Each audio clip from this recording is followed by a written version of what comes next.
So, who am I? Who is Francesco Sciortino? Why is doing YouTube videos? Yes.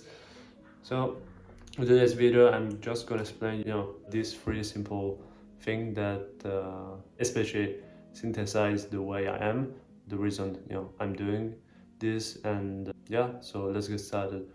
So before I get to what I'm doing right now, I just want to talk about myself.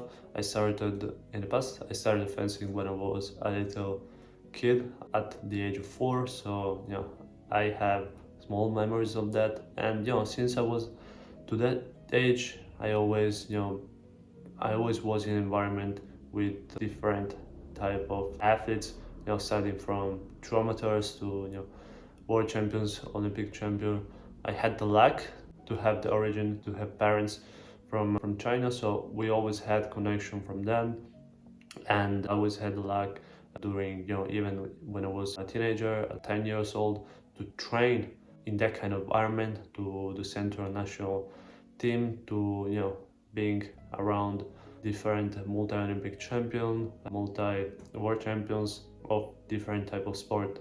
So I've been very lucky from this point of view, and yeah, essentially, I always had a good talent on fencing since I was, a little kid.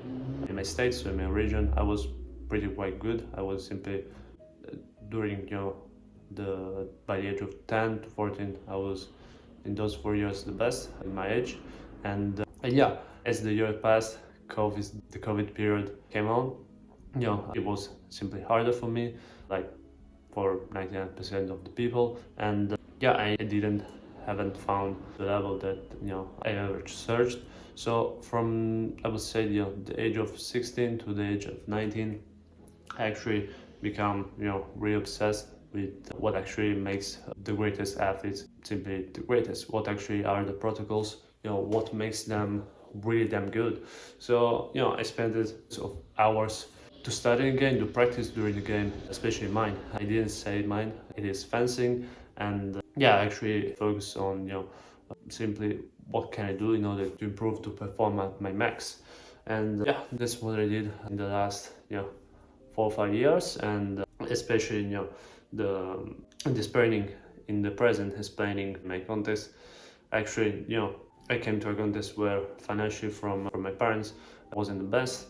We actually lost 1,000 euros a month, so basically 12,000 euros in a year. And one of the concerns was about didn't have that kind of budget to play fencing. Yes, so another thing is that since the age of 12, 14, I knew that I couldn't monetize in the normal way, let's say in Italy, because we have the let's say the police, where you can enroll to be an athlete and at the same time be a policeman, an army man. So that's the way a structure is structured, and that's why I focus on the performance and actually being good at what I did. So as I was saying, by the age of before 14, I was actually pretty good. Actually, I reached a top 8 different times, and also in the rankings national. And yeah, in the last years, I actually pivoted my focus to to an elite human performance, and to actually what make what does make these great athletes great, and how can I apply that at the same time with me.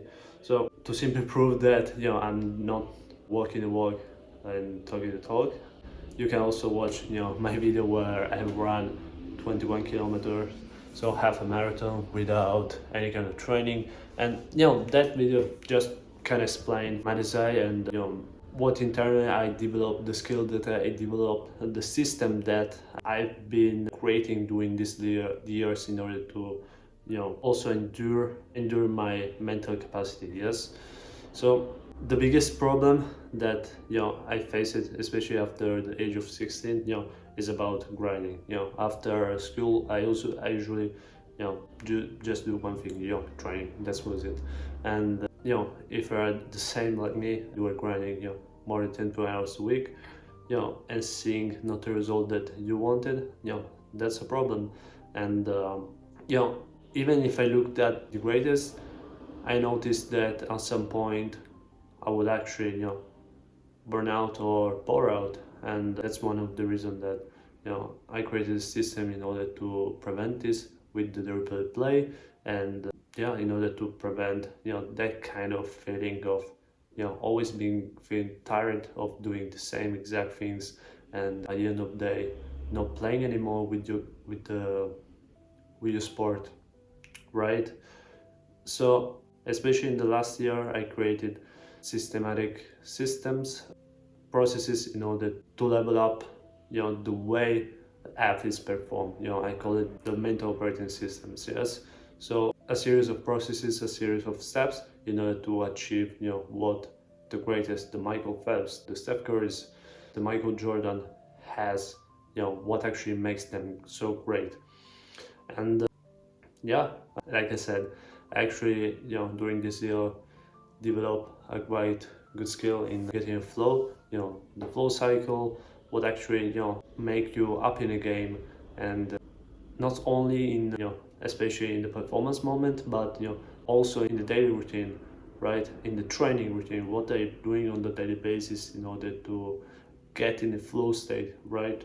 And none of this came from a magic kind of guru that was telling me something. I always try to and always have this scientific approach in what I do, trying to look at the data, trying to being as objective as possible to in order to understand what actually works and what doesn't work.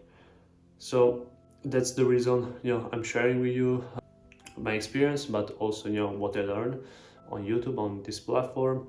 And things don't happen, especially in the performance over the years, don't happen by chance. It's actually a systematic things that has a repeatable cycle, right? As I was explaining, the flow cycle is not something that happened by chance, that you got in that specific moment, but it's something that you can actually create, right? If you have ever had the feeling, that didn't happen by chance, right? You can actually get to that level. So I actually started a new platform, Perform, where I actually help athletes pick and reach their peak performance, also during the competition, but also on the daily basis with training, right? And like I said, I'm not your marketing gurus. I'm not the guy that is trying to explain you something without being on the battle, being in the game. So I experienced all that. I've grinded myself thousands of hours.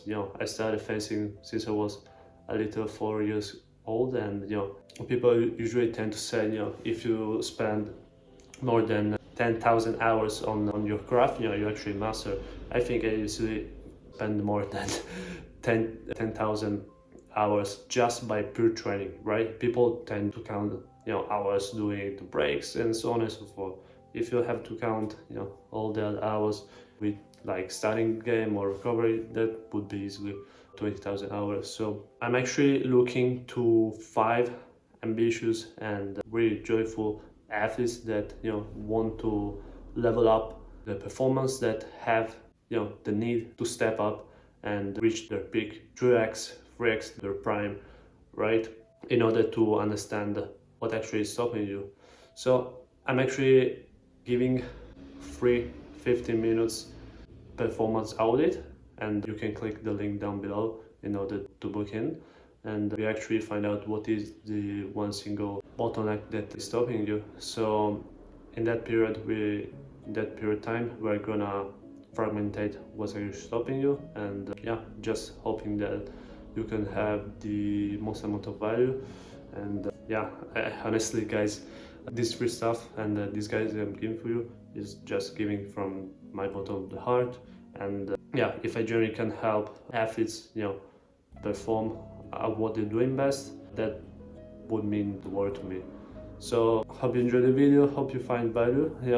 You more a little bit more than me, the highest, the lowest. At the end of the day, I'm still the same kid that since I was 4 years old, and the same passion, the same joy of doing the thing, just a different stage of life. So see you on the next one.